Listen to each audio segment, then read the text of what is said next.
Hello, and welcome back to the Illegal Pancakes podcast. Now, we're finally getting around to it. We are going to do a review of the Uzumaki manga, Spiral into Horror.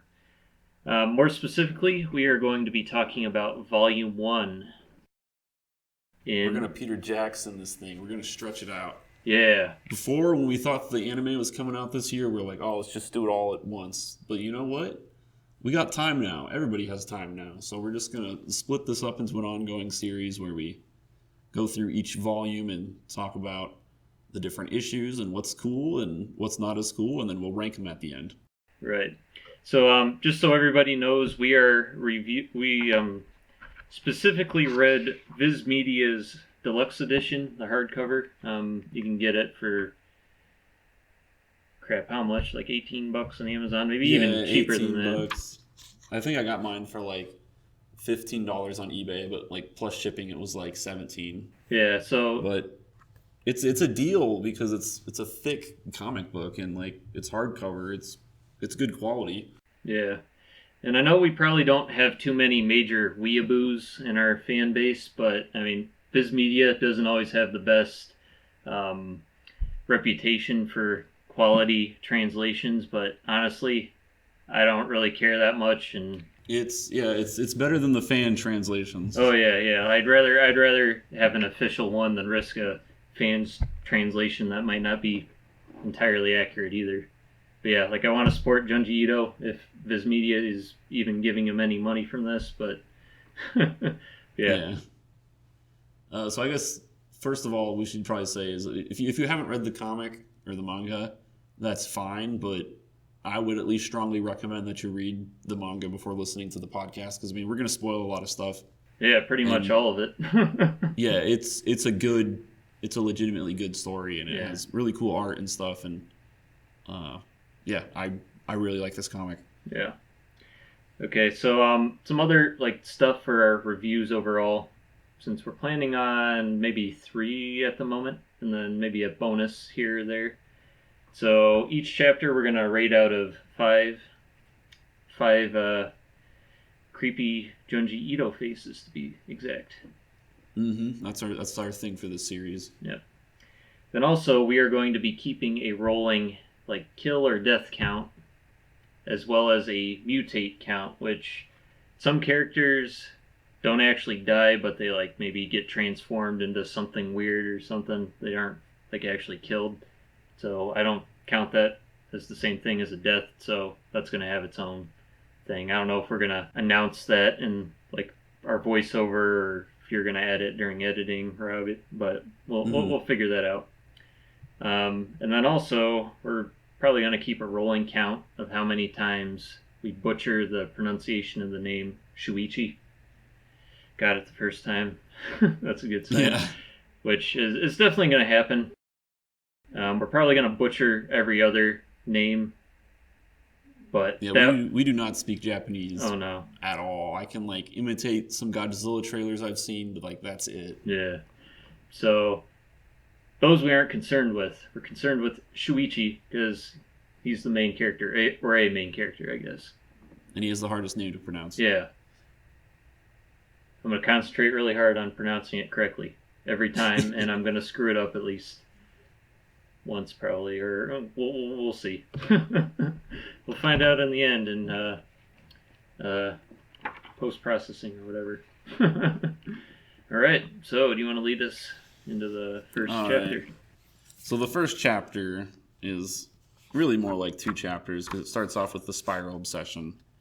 And honestly, the first 2 chapters might be my favorite chapters in the whole manga itself, because they are good as hell.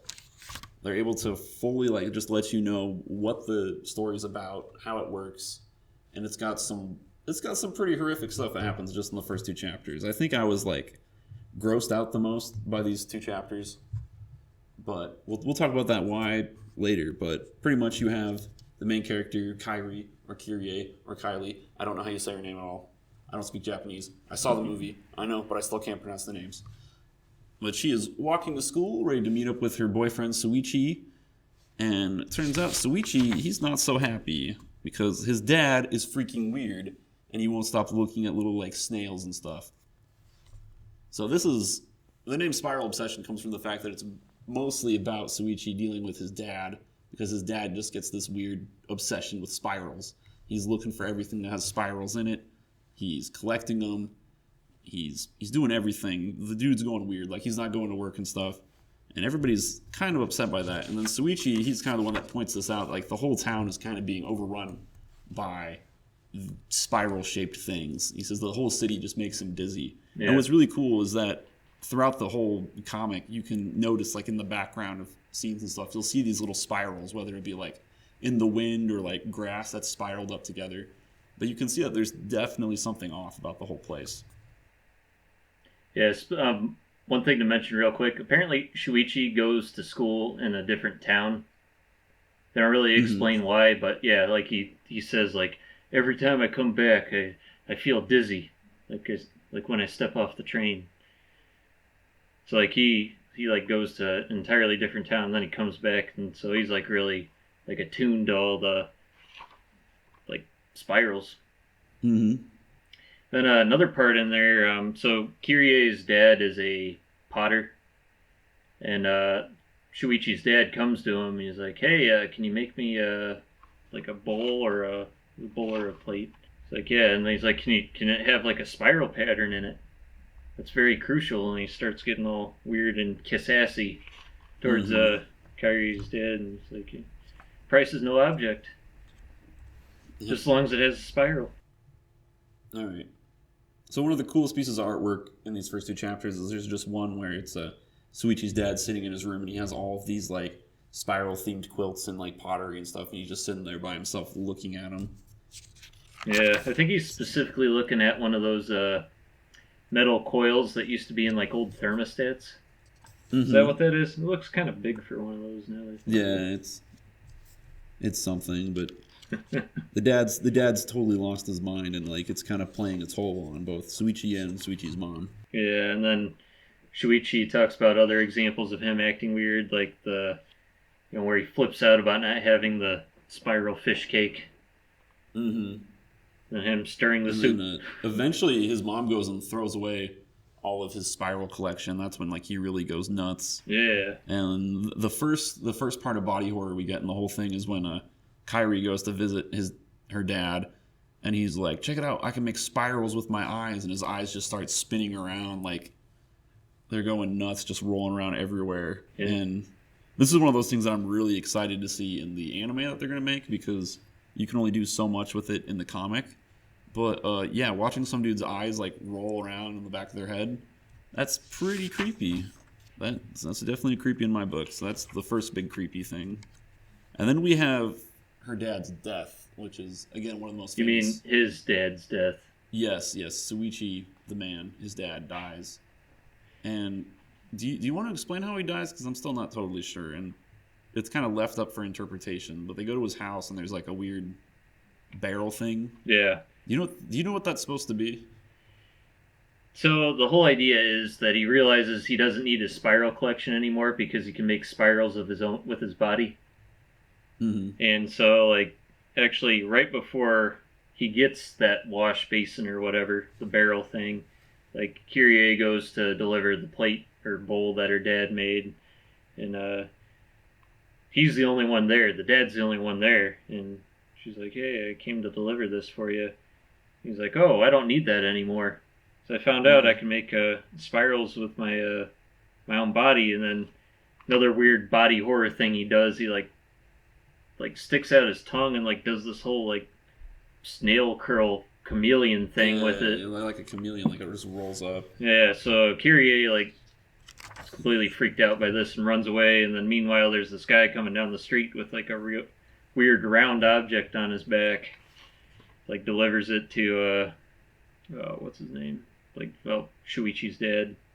Then immediately afterwards, they say, a few days later, Mr. Saito passed away. Shuichi's dad. And then Kirie comes up to Shuichi, and he's like, do you want to know how my father died? She's like, I thought he fell down the stairs. He's like, no, that's what we told everybody.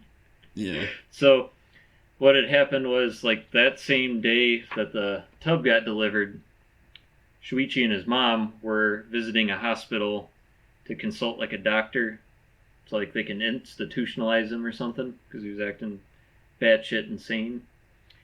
They come home really late at night, and they can't find him at all, and then they go to his study, and the tub's there, like the barrel. They open it. And he's all spiraled up inside. Yep. It's so freaking cool. It's gross and it's messed up, and Yep. who knows how he got in there. In the movie, it was like just a regular like washing machine. He stuck himself inside, and that kind of makes sense because washing machines spin around. But yeah, that's how he died, and that's the ending of part 1. Actually, I guess it's not, because at the funeral, when they're cremating his ashes, the ashes go up and form a big spiral, and then you see like his like weird ghost face come out. that's actually the start of the second one, but yeah, like they go right into one another. And again, the art is really cool. I think this panel was done with like chalk, like to make the smoke. I don't think that's regular ink. Oh no, unless he like. But it looks. Unless he like blotted it with like a cloth or something. Mm-hmm. Yeah. But all of the ashes start spiraling down into this lake, and I'll talk about that lake a little bit later in one of the other stories. But the focus goes from Chewichi's dad being crazy to Chewichi's mom going crazy. And instead of being obsessed with spirals, she's like absolutely hates spirals and is obsessed with trying to keep away from them. Yeah. So we get some really gross stuff, like when this is probably like one of the grossest moments in the whole manga, but she takes some scissors and cuts off the like tips of her fingers, because on her fingerprints she can see little spirals on them. And then when they're at the hospital, because they lock the mom up because she's so crazy at this point, there's like a diagram of like the human ear, and there's the see if I can pronounce this, the cochlea or something like that. Cochlea it's or part of something. Yeah, there's a little spiral inside your ear, and they're like, oh dude, if my mom finds that, she's gonna lose it. And let's see, I'm trying to remember, is there a part with like a millipede that crawls in it? Yeah, it happens at night, like right after. Yeah, so a millipede crawls into her ear, which is also gross as hell, and then she throws it out, and the millipede gets on the ground and spirals up, and that's kind of when she like figures out that there's a spiral inside her ear. Also, we get a really cool picture of like the the millipede spiraled up, but it looks like Chewichi's dad. So you get weird bug body horror. But pretty much, and again, one of the most intense sequences in the comic, Chewichi's mom takes a thing of scissors and just stabs the F out of her ears.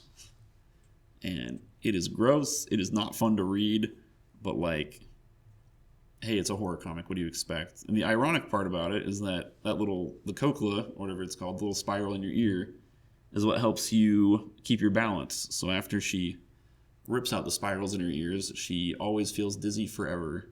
So her rest of her life is in a spiral. Yeah, and then she like soon after passes away.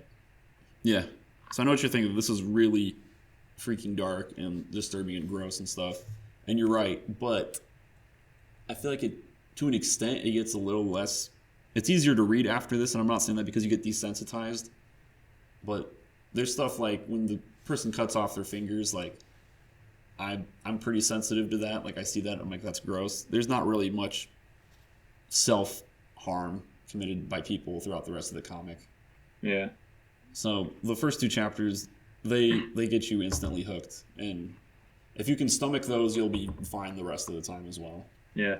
Then being more specific about why she became so adverse to the spirals is because not only did they remind her of like seeing her husband like curled up in that tub, because that's what she will, like, it shows her seeing that like every time she sees a spiral after that point, but like she like thinks she hears his voice like telling her to join him in the spiral,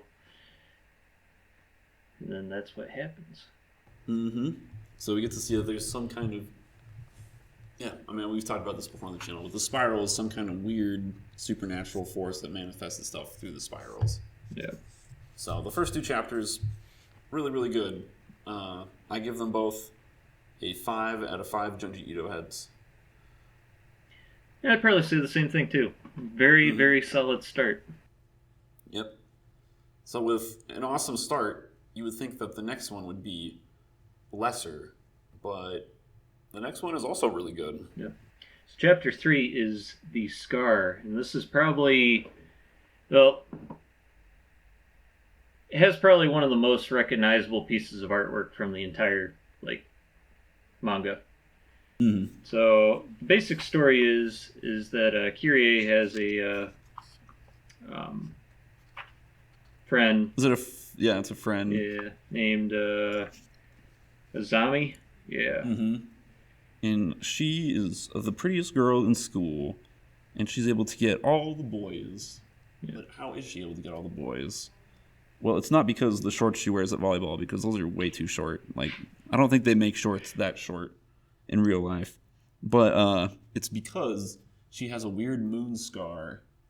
Now, I know what you're thinking. Is this the same moon scar from Captain Moonscar from Scooby-Doo on Zombie Island? No, it's a different one. That's unrelated. Yeah, so... But good for you for making the connection. So yeah, she claims that the scar is what... damn it. Allows her to get all the boys? Yeah, pretty much. Like anyone... Yeah, so let me ask you a question, Connor. Now, you are a straight man, correct? Right. You don't have to answer. Too late. Yeah, too late. When you see a girl with a scar on her face, are you like, oh, yeah? Because I'm not. I don't think so. I don't think. Well, I mean, like in defense, like I guess in defense of this story, like the girl has one like on her forehead. It's hidden by her bangs. So, but like, I mean, I wouldn't be like,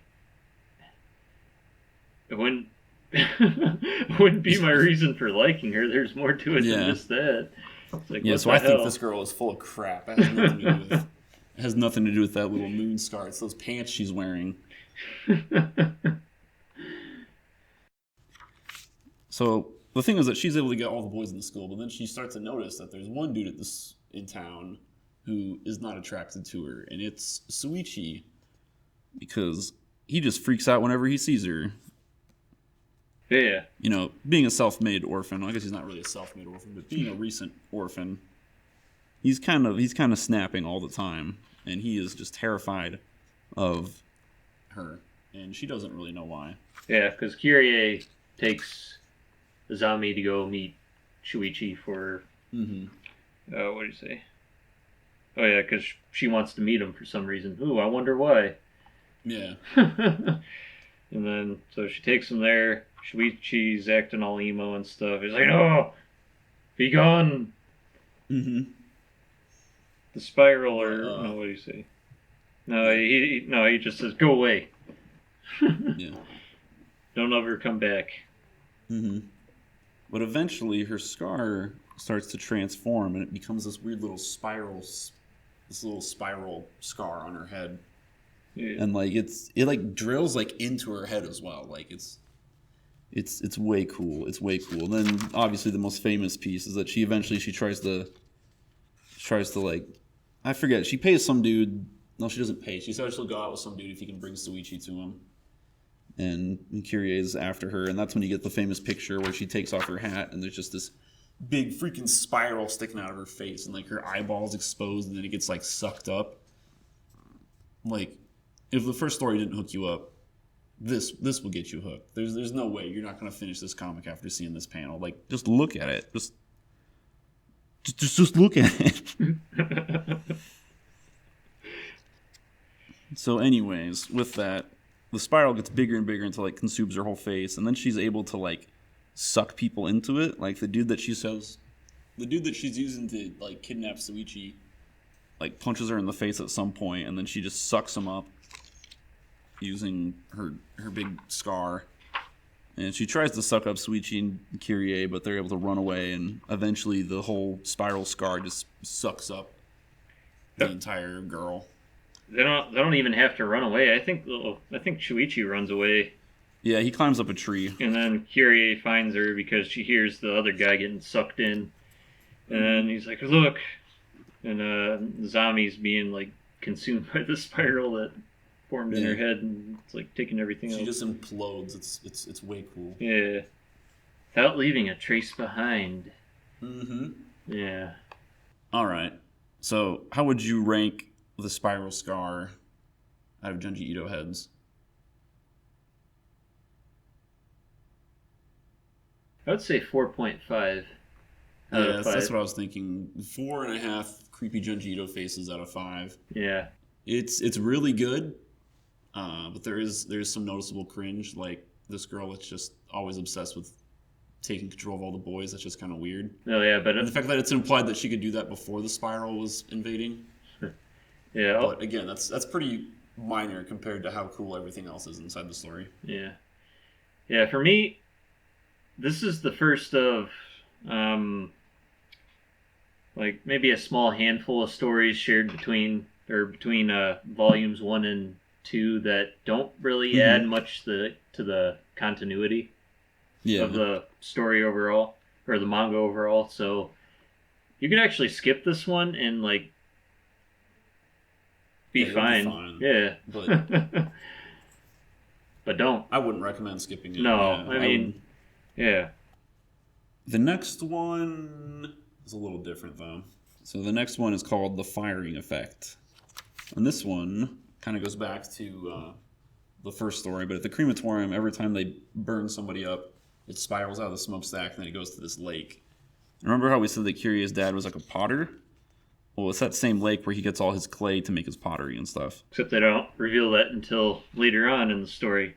Yeah, but pretty much he keeps making all of these just weird spiral-themed pottery. I even hesitate to call them pottery because they're not really like pots. They're just weird pieces of rock, I guess. Art pieces. Yeah, art pieces. But everybody in the town is just going bangers for them. But then Kiria starts to notice that there's like weirdo faces in them. I've been saying weirdo a lot. But there's weird faces in some of them. And she tries to figure out what's going on. And obviously Chewichi, being nuts, is totally not okay with any of it. Yeah. They actually invite him over to dinner. Say, hey, Chewichi, stop being emo. Come be sociable. And so He's like, oh, I'm not that hungry. And he just like destroys like so much food. Yeah. Then he realizes that he's eating off of one of Kirie's dad's spiral plates. And he flips the hell out. Yeah. And almost throws up.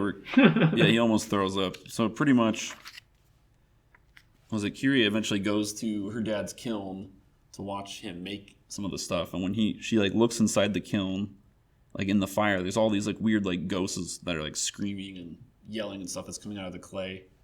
And this brings up a point that I want to kind of discuss, that I think that when Junji Ito was writing these, he didn't quite have everything planned out. And I think that at some point in the story, it was the ghosts were going to be more involved. Because if you look at like the first couple stories, they put a pretty big emphasis on Dragonfly Pond. And yeah, that does tie into the end, sort of. But there's the ghosts that are coming out of it. And those ghosts don't really play a role ever again throughout the entire manga. There's no more ghosts. But if you remember in like the Spiral Obsession, like the ghost of Chewichi's dad keeps like haunting his mom. Well, Chewichi's mom. Yeah. So like I have a theory, like I don't have anything to back this up, but I have a theory that there was going to be a different conclusion originally, and it was going to involve more like ghosts and stuff. It was going to be more about like ghosts trying to get their revenge or something along those lines than what the final story ended up with. So that's my little Japanese theory. Yeah. So another thing to add on about the ghosts that she sees, she can like hear them talking. Mm-hmm. And you know, her father was asleep when she was looking in. He like passed out in his little like workshop or whatnot. Mm-hmm. He like flips out, hey, what are you doing up? Go back to bed. And then she's like hearing the voices still like screaming, so she calls Chewichi, and he hears the voices through the phone because two of them are like his parents. Mm-hmm. Like two of the voices, they're like calling to him. He's like, who's that? Who's shouting? He's like, oh, it's no one. He's like, oh, I'm coming over. And then from outside, she can hear her dad yelling at Chewichi. He's like saying, go home. It's late. And he's like, no, I need to see your kiln. He's like, someone's calling for me.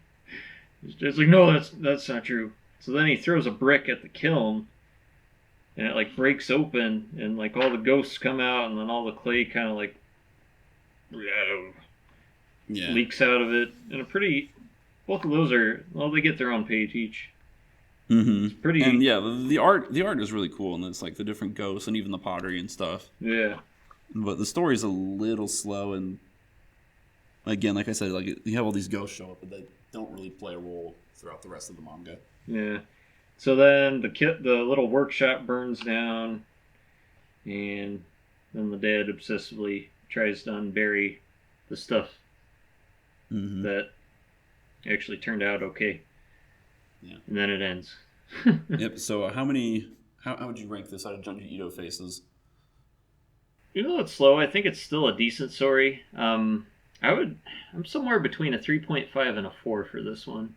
Yeah, I think I'll just give this one a 3. I mean, it's not. Yeah, I guess 3.5 would be better. Yeah.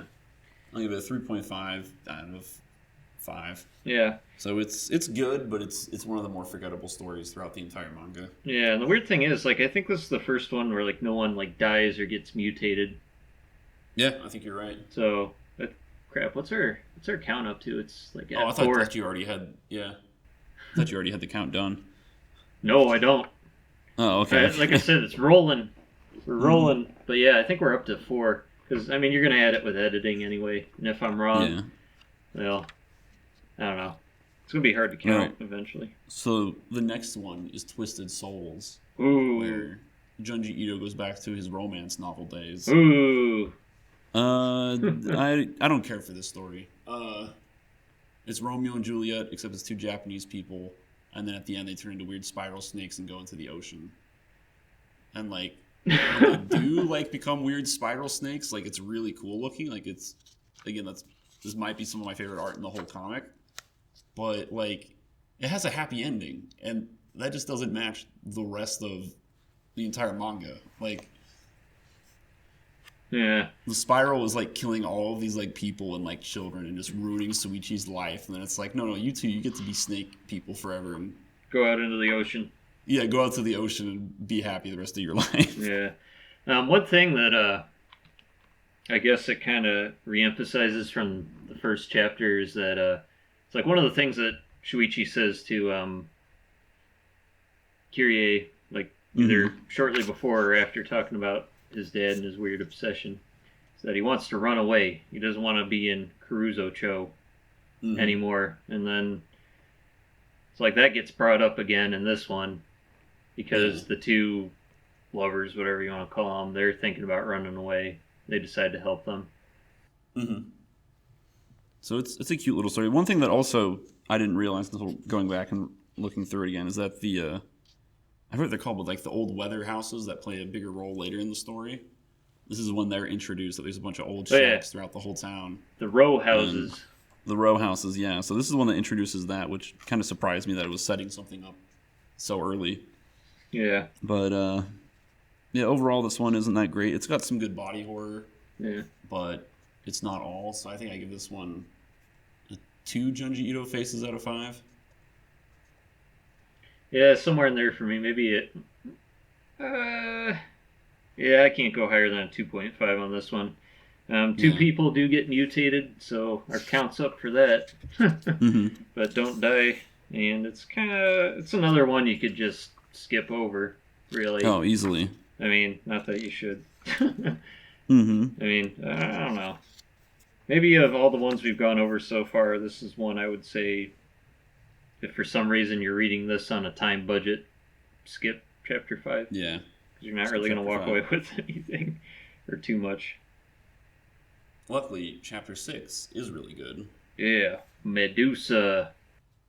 So this is another one that the art for it is very famous, and you've probably seen it around. But this one has to do with, well, first off, a little kid does a backflip off some stairs and dies. So it just starts out with some little kid dying. Yeah, real quick. So I'd completely forgotten about like the start of this. So when that one guy in the film, the movie, fell down that spiral staircase, like I didn't realize that was a reference to this until now, because it's such a small little detail. But yeah, so that was something that we could add to the other one. Well, it adds an easy death to our count. We added another death. Easy. I shouldn't say that. So tragedy. One of the things I just love about this one. So pretty much the premise is that like Kyrie wakes up one day, she's brushing her hair, and then she turns around and like her hair is all just curled up, like, and because like we talked about, there's some kind of weird spiral force that's been trying to attack these two kids and stuff, and then this one she just wakes up and it's literally like part of her. That's just it's just such a creepy idea, and it's like sad too. You're like, oh, like you don't know what's gonna happen to her, and the hair like it's almost like comes alive and stuff because she tries to get it cut and like it just like attacks the barbershop. And isn't it like if you cut it, like does it hurt her? I forget. Yeah, every time she tried to cut it, it started to like choke her. Yeah. Then her family tries to take her to the hospital, and then it started to choke her. And what I like about this one is that like it's not doing anything bad, it's just curly hair. But just the fact that like whatever force has this much power that it's just like controlling her, it's like on her all the time, and if she does try to get rid of it, it'll like kill her. But pretty much it gets more and more ridiculous till it's like this giant afro looking thing. Yeah. And slowly, like, again, all the dudes at school are falling in love with her because of it. The people in this book fall in love with people for like the dumbest reasons. Holy cow! No. It's not just like the dudes. It's also like her family, because like the spiral like hypnotizes them or something. And like she soon realizes that like the hair like has some sort of will of its own, because it's like moving around and stuff. Yeah. And she says that it's attracted to crowds. So it's trying to be found, and she's just trying to like live her life normally. It's like a parasite. It's such a good story. Ugh. Yeah. But then her friend, I forget what her friend's name is, but she's super jealous of Kyrie for having that curly hair. And then towards the end, she shows up and she's like, "Look, my hair is even bigger and curlier than yours."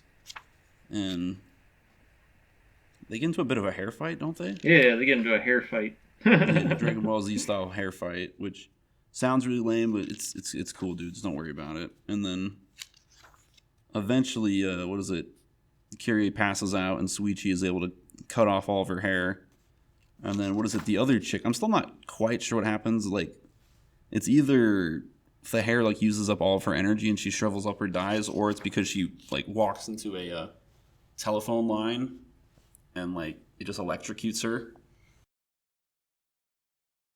But eventually all the hair gets curled up on like the power line, and I assume she's getting electrocuted to death, but Kyrie's friend gets killed slowly, and it's pretty gross, and it just kind of ends with just all of the hair just like all curled up and like all around like the power lines and stuff, and then there's just this zombie girl just chilling there hanging off of it. It's really gross, but it's really cool. But yeah, no, like it definitely drains like their energy, because they like go and... Because Kyrie talks about how she gets tired because of it. Yeah, because like it leads her to like the train station, because there's a bunch of people there, like being like in crowds, and so that's where she runs into her friend, and she like can't move away because like she says it like drains all her energy.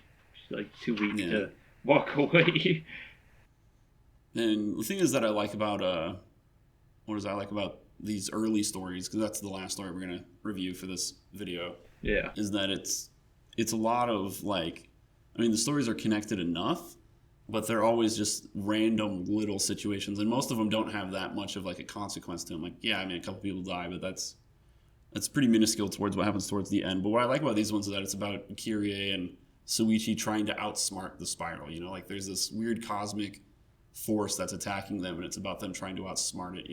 Yeah. And at the end of each one they do, and that's what I really enjoy about this comic, is seeing the creative ways they're getting attacked, but also the creative ways that they're able to escape. And it makes it a fun story because there's a mystery to it, but there's also like an adventure to it, you know? Yeah. And also another thing I like about Volume 1, and I think this applies to Volume 2 quite a bit, is that each story has like a particular like person or like maybe a couple people that it like focuses on.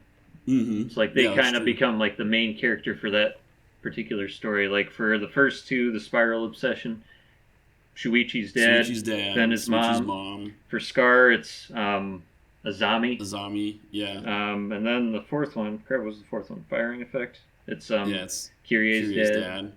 Then it's the lovers and I don't even remember what that one's called. Twisted Souls. Yeah, Twisted Souls. Then finally it's Kyrie's friend, I guess. Oh, but it's mostly a mix. Kyrie. Yeah, but she's the one who she gets it in the end. Yeah, speaking of which, she was the girl that was smoking the cigarettes in the bathroom at the start. Oh, was she? Like in the film, yeah. So yeah, in the start, she's like, oh, because they're talking about the guy who fell off the building or whatever. Mm-hmm. She's like, oh yeah, it's like, isn't it weird that he was smiling? She's like, no, it's like, I understand, like, wouldn't it be nice to be like noticed or whatever? Mm-hmm. Or something, and she's like, yeah, I've been craving attention lately. Yeah. Like, okay. So yeah. I give this one a 5 out of 5 Junji Ito faces. I give it a 4.5. Okay. So, 5's good. you want to rank these 6 stories just in order of best to worst? Okay, so right now I'm going to say I'm counting the first 2 chapters as one chapter. Okay. Actually, no. I would go 2 as my favorite. Yeah, I was going to say, I think mine is Spiral Obsession 2, then Spiral Obsession 1, then The Scar, then Medusa, then Firing Effect, and then Twisted Souls. Yeah, that I entirely agree with. Yeah, because like I said, Twisted Souls completely like skippable. Mm-hmm. I mean Scar is skippable too, but like I don't know, it has pretty damn good artwork to it. Like way better than Twisted Souls. So. Mm-hmm. Yeah. All right. Well, I need to wrap this up because they're kicking me out of this classroom. Alrighty. Let us know what your favorite stories are. Do whatever you need to. And we will continue this in a few weeks, probably. Yeah. All right. Until next time. Bye. Bye.